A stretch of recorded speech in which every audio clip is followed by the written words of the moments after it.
and reached the south part, what is now Mexico, Cozumel. And he was a lucky guy because he found two survivors. One, he was a priest, Jerónimo de Aguilar. You know, as being a priest, he don't want to touch no señorita, right? He want to be faithful to God. But another one, he was more like Victor. He wanted to get involved with the chiquititas, with the mummies, right? Well, he gets so involved with he married to the chief's daughter, right? And he started having his family, and he became to be a Maya. So when Hernán Cortés found them, he said, I don't want to go back with you. I don't have nothing in Spain. I don't have nothing to do with you guys. I have my own family. I'm the husband of the chief's daughter, right? Even he fight against the Spaniards. But the another one, as being a prince, he said, I want to go back with you. But in 8 years, he learned Maya. So he was able to speak Maya, right? And Hernán Cortés, he was so ambitious, right? He was like, man, that he wants. And he saw many Indians wearing gold. Rings, earrings, bracelets, necklace, made of gold. So he asked Jerónimo de Aguilar, where those people get the gold from?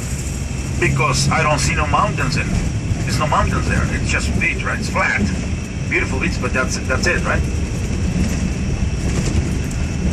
He told him, the Indians told him, then they get it from the Gold City. So when he heard Gold City, can you imagine? Bingo! He started going like bingo. So he said, we have to look for the Gold City. And he started with his men. Tabasco, Veracruz.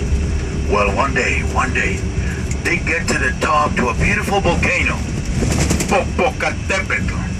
And from the top what they saw a beautiful lake, a huge lake, and right in the middle, a beautiful, beautiful city, the great Tenochtitlan. Well, I'm gonna make it short. They took the city in the year 1521.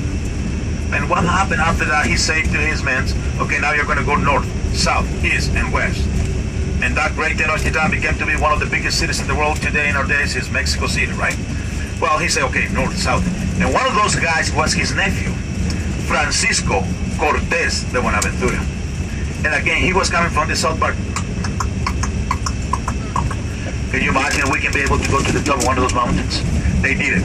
So from the top, what they saw a huge valley and a huge bay. And far away, they saw like a little village. Suddenly, they saw so many animals. And they were getting closer and closer, and what they found, human beings with the skin of animals covered their bodies, cougars, pumas, white-tailed deers, coyotes. And in those days, the Indians, they used to have something like a flag made of feathers with beautiful colors. And the Spaniards, all the time, they used to have a banners with the image of the Virgin Mary, Jesus, or some whatever. Well, it was the reason why they call it El Valle de Banderas and the same name of the bay, Banderas Bay. And Banderas means? Flag. Flags, right?